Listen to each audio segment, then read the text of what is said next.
If you follow the news closely, now today, this economic competition between US and China continue to dominate the news headlines. Not only that recently we've been addressing so much about this Chinese economic projection, not only in the year 2025, but also about the next 5 years. If you remember clearly that not too long ago, China rolled out this what we called Made in China 2025, and mainly to combat against what Donald Trump, as the sitting US president, has been saying regarding the global trade architecture. But meanwhile, it is still concerning to many, especially within the international community, the way the Chinese, how they delegate the international affairs, especially from this economic standpoint, mainly about the countries in the Middle East, for example, Iran. Now, did you know, in fact, that amid international sanctions and diplomatic isolation, Iran has expanded its engagement with China? How do we understand about that? And what about BRICS and one of the major powerhouse? Is Iran qualified to be the next or even additional member? Well, ladies and gentlemen, it's my great honor to invite our distinguished speaker, who is the Professor Jamsheed Choksy.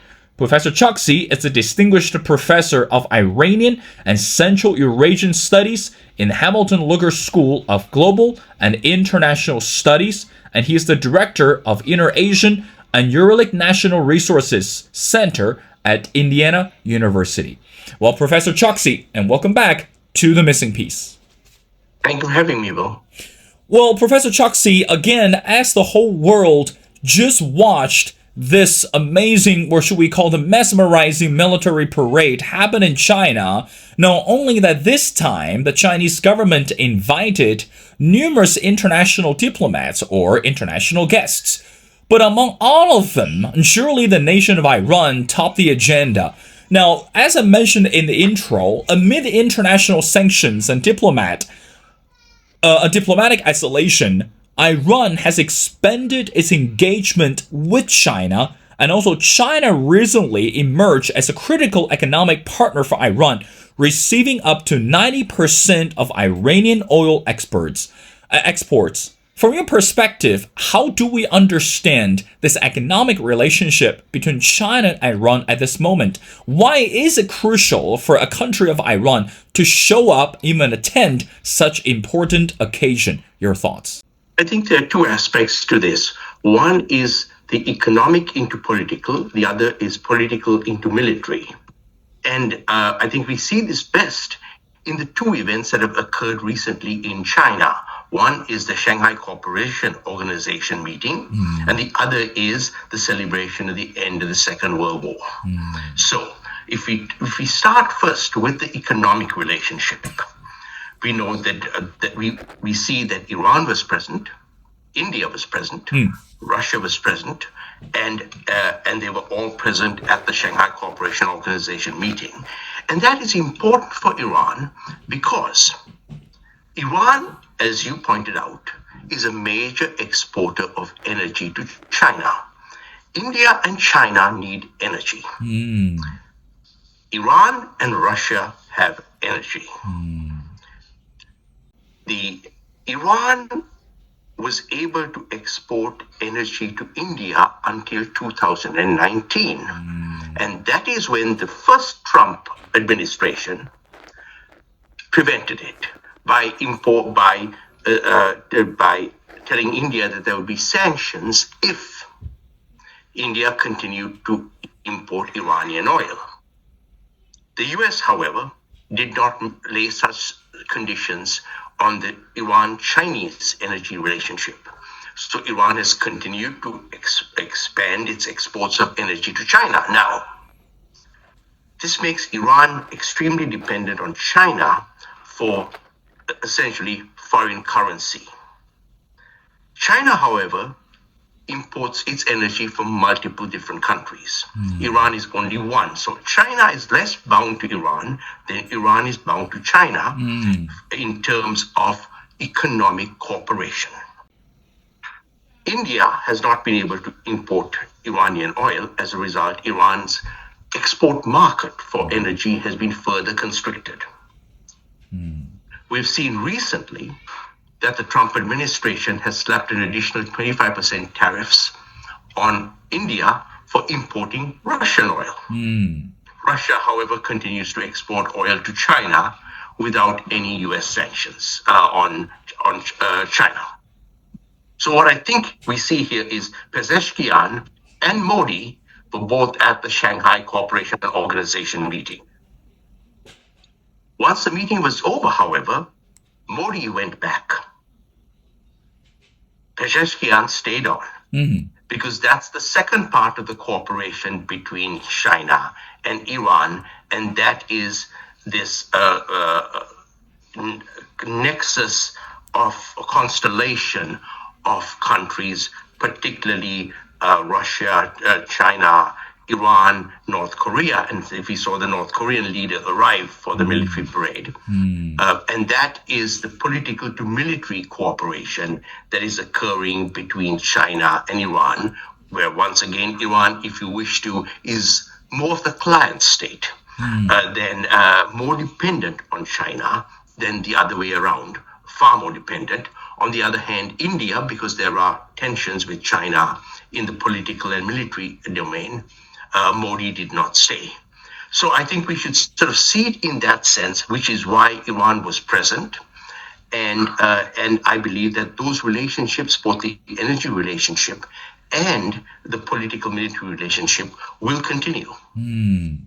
Professor Choksy, let's talk about one of the stunning projects under the Chinese administration, which is Belt and Road Initiative. Now, there's no surprise that this project has been one of the most controversial or debatable projects around the world. And despite the fact that more than 100 countries have already participated, again, as we mentioned before, not only the countries in the Middle East, but also the countries in Southeast Asia. But outside the energy sector, Iran's participation in the Belt and Road Initiative have facilitated the Chinese infrastructure and the utilities investment. Now, I want to go back to the question I asked you before, Professor Choksy. Why is it crucial for Iran to participate in this Belt and Road Initiative? And we know that today in 2025, put us out of this political sense, we all know that you scratch my back and I scratch yours. Is this the same, or is this the equivalent deal that between Beijing and Tehran at this moment when we look at this Belt and Road Initiative? Your thoughts? I think it is, and also it isn't, because Iran desperately needs foreign economic investment. Western sanctions, and let us keep in mind the sanctions are not the sanctions did not begin with the nuclear issue. The first sanctions against Iran began with the Islamic Revolution in 1979.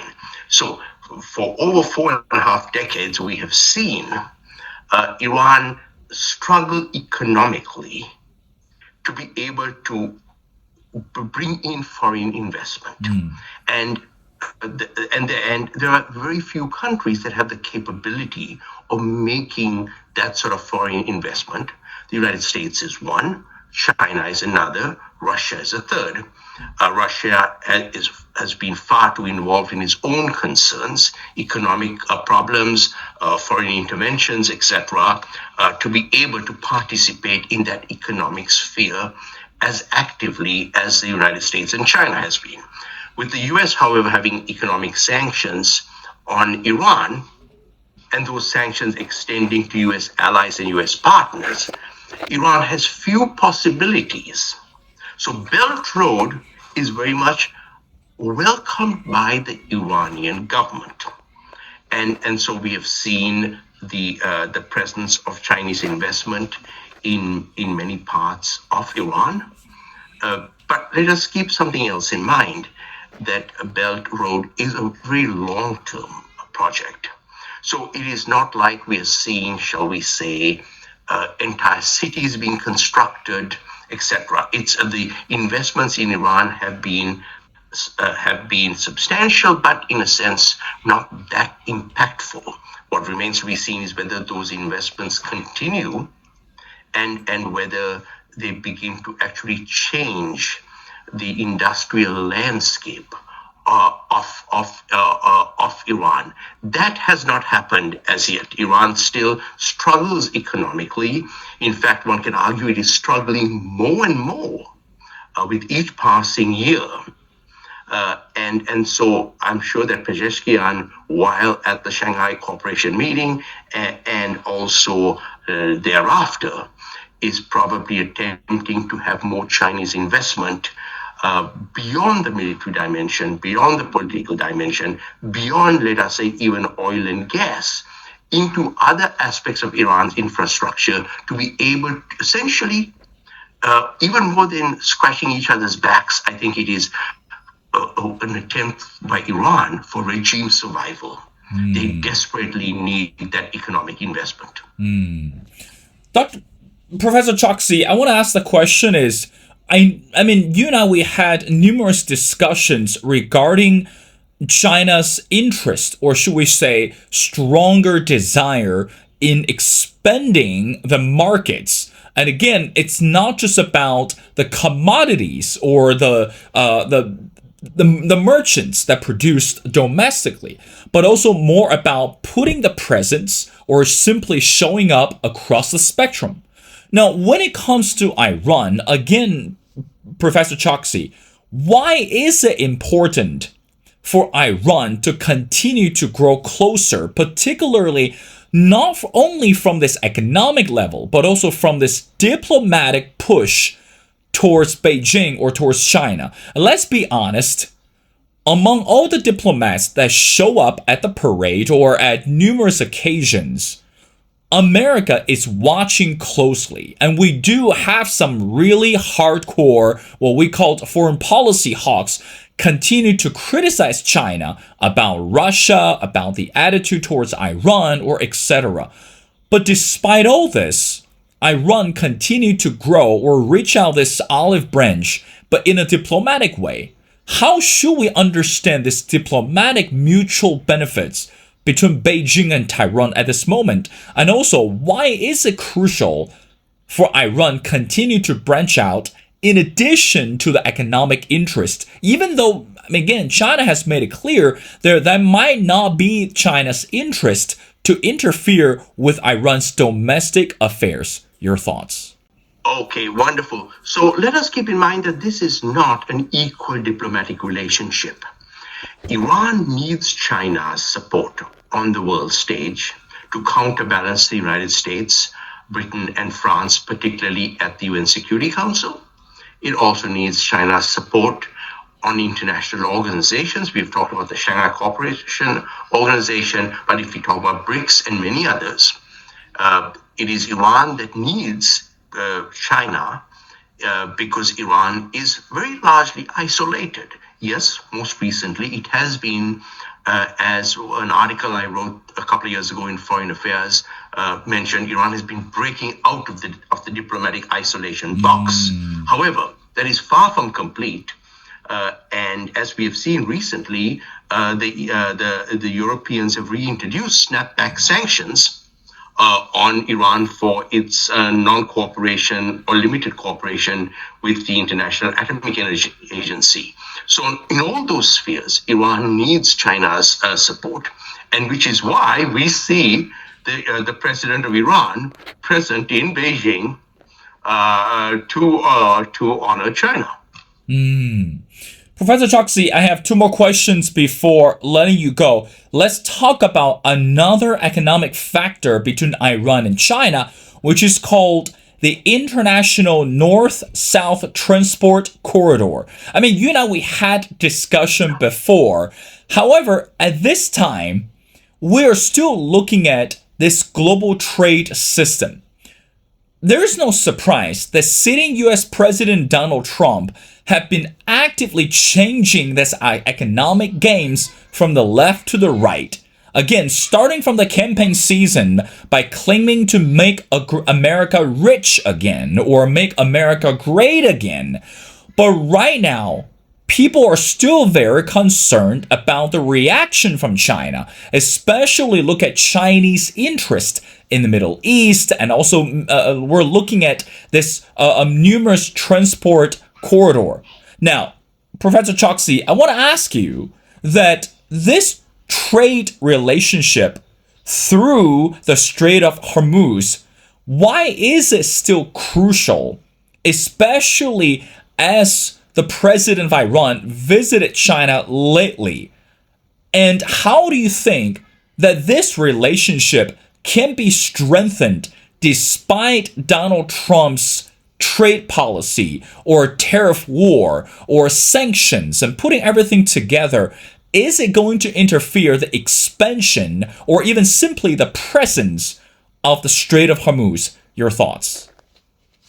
And that is an interesting point, because if we look, for example, at trade between China and Russia, including the energy trade, there are overland corridors that permit that trade to occur.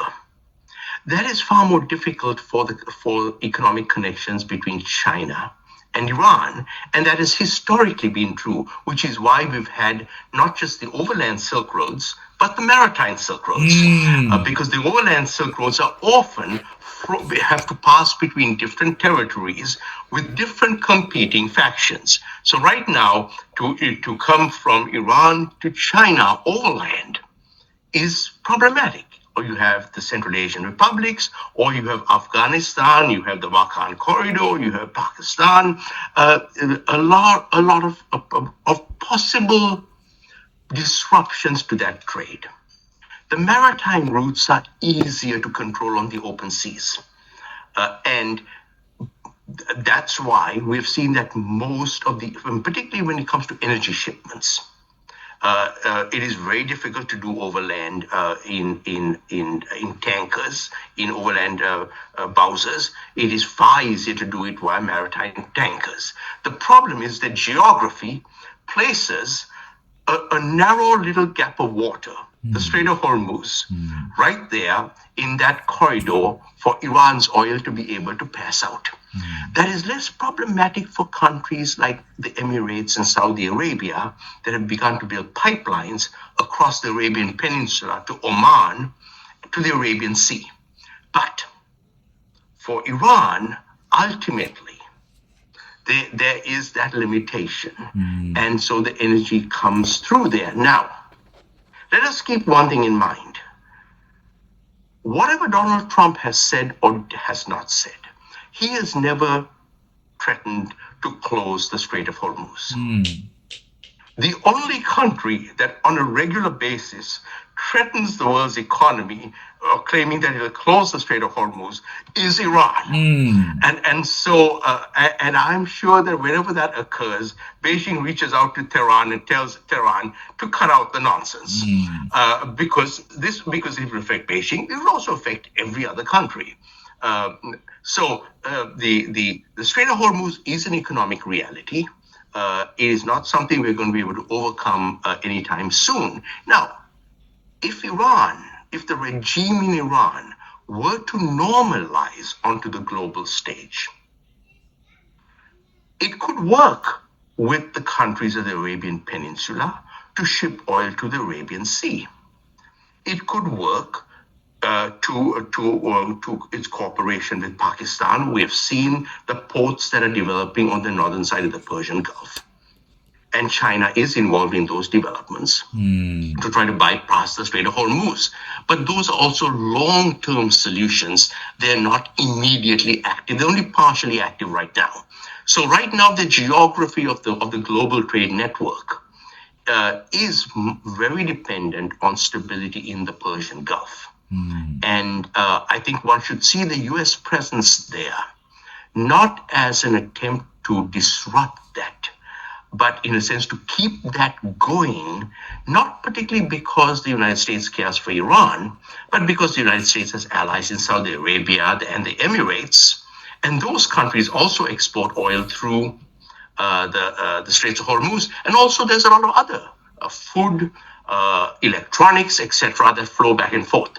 So I think in the long run, we will see that corridor remain stable with the wild card. And that wild card is not China. It's not the United States. It's not the Arab states. That is the Iranian regime. And so that I think China's important role there is essentially to tell the Islamic Republic Guard, whenever it threatens to close the straits, that China is certainly not going to tolerate that. And I doubt very much that China would tolerate that. Professor Choksy, I want to wrap up our conversation by asking you the last question. Let's talk about another critical issue, which is also happening today, the war in Ukraine. I mean, this is on everyone's mind. So far, that President Trump has sat down with the Ukrainian President Zelensky numerous times. And also, President Trump sat down, had in-depth conversation with the Russian President Vladimir Putin. But meanwhile, this war, it's not just about Russia, Ukraine, US. It continued to pull and invite the conversation. We've seen North Korea, we've seen Iran, and we've seen many other European critical countries. At this moment, Professor Choksy, from your perspective, countries such as Iran, how does that balance the voice, or I dare to use the word noises, in order to maintain the international status quo at this moment? Because again, for President Trump, his plate is pretty full. Not just about the war in Ukraine, but also how can he to tune out the noises, allow Iran to be focused, and also Iran need to make a balance so that the game can be played fairly. Your final thoughts. And that's an interesting question. Iran has worked with Russia to keep Russia supplied militarily. So has North Korea. And the question, therefore, remains: how does one solve the Russian-Ukraine war? And as we are seeing, wars are very difficult to solve. Even if the U.S. president, the Chinese president, were to sit down with the Russian president and the Ukrainian president, it is not clear that a solution is immediately at hand.